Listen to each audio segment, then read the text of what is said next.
You're at a party. There's someone in the corner, drink in hand, barely saying a word, just watching. And everyone around them is doing the same thing, whispering, "Why is he so quiet?" Or, "She seems weird." But here's what's actually happening.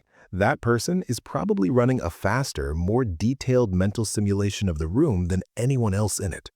While you're talking, they're noticing things. The way someone's laugh sounds slightly forced. The person near the door who wants to leave but won't say it. They are not absent from the conversation, they're just operating in a different register. And the science behind why they are that way is genuinely fascinating. My name is Kino, and I spend way too much time thinking about the psychology of quiet people. If you're someone who's ever been called too quiet, or if you've always wondered what's going on in the head of someone who barely speaks, make sure to hit that subscribe button and give this video a thumbs up if this resonates with you. So first, let's be clear about what we're actually talking about. Quiet is not the same as shy. This is one of the most misunderstood things in psychology. Shyness is a fear-based emotion. You want to talk, but social situations trigger anxiety that stops you. Quiet, on the other hand, is a preference. It's a completely different thing. Some people simply don't feel the need to fill silence. Think of it this way. You know how some people eat a whole bag of chips just because it's there, not because they're hungry? Extroverts can be like that with conversation. They talk because it feels good, regardless of whether there's something meaningful to say. Quiet people are more deliberate. They're waiting for the moment it actually means something to open their mouth. Here's what's actually happening in the brain. Researchers have found that introverts, who tend to be the quietly inclined people, have a more sensitive dopamine system. Dopamine is the neurotransmitter your brain releases when something feels rewarding. Social interaction, laughter, attention, these all trigger dopamine. But here's the key. Introverts are more sensitive to dopamine, not less. A loud party doesn't give them a small hit of dopamine, it floods them. It's overstimulation, not the lack of stimulation. Psychology professor Colin DeYoung at the University of Minnesota describes it as the brain's reward system running on a kind of hair trigger.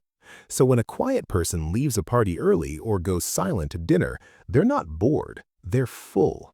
Their system is at capacity. Meanwhile, the extrovert needs more input to get the same level of activation.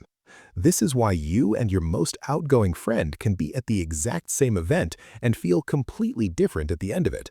Their battery charged, yours drained. But there's another piece to this, and it's the one most people completely miss. Quiet people tend to think before they speak. That sounds obvious, but the mechanism behind it is interesting.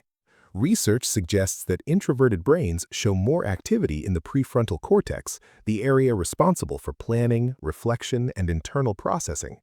That's the part of your brain that runs through consequences, weighs options, and constructs meaning before outputting anything. This is why when a quiet person does speak, the words often land differently. They've been filtered. You're getting the edited version, not the stream of consciousness. And that also explains why they sometimes seem like they're slow to respond. They're not slow, they're just still finishing the thought. There's a difference between a slow internet connection and a computer that's actually processing. So what does this actually mean for you? A few things. First, if you're someone who gets called too quiet, you should know this is a biological reality, not a personality flaw.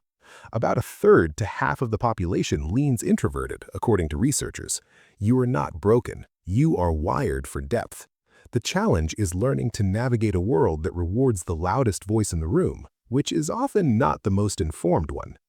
Second, if you're someone who knows a quiet person, the worst thing you can do is call them out in a group setting. Why are you so quiet is one of the most uncomfortable questions you can ask, because it does the exact opposite of what you probably intend. It puts a spotlight on someone who is already aware they're not performing in the way others expect. What actually works is one-on-one conversation, giving them time to respond, and not treating silence as a vacuum that needs to be filled. And here's the key misconception that actually matters. Quiet does not mean disengaged. Studies show that introverts are often the sharpest observers in any room. Because they're not busy talking, they're busy watching, listening, connecting dots. That person who barely said anything at the meeting, they noticed 3 things about the group dynamic that no one else caught. They just didn't announce it. When quiet people do speak up, it tends to carry weight because they've already run it through the prefrontal cortex filter. They've done the thinking, they're just not performing the thinking out loud. Remember when we started with that person in the corner at the party, the one everyone assumed was weird or standoffish? Now you see something different. That's not absence, that's depth. The quietest people in the room are often the ones who understand it the best. If this video helped you understand what's actually going on in the mind of someone who doesn't talk much, make sure to smash that like button and subscribe for more videos on how humans actually work. Share this with someone who's been called too quiet their whole life, or with someone who's never understood why the quiet person in their life is the way they are. Let me know in the comments, are you a quiet person, or is there someone in your life who is? Thanks for watching, and I'll see you in the next one.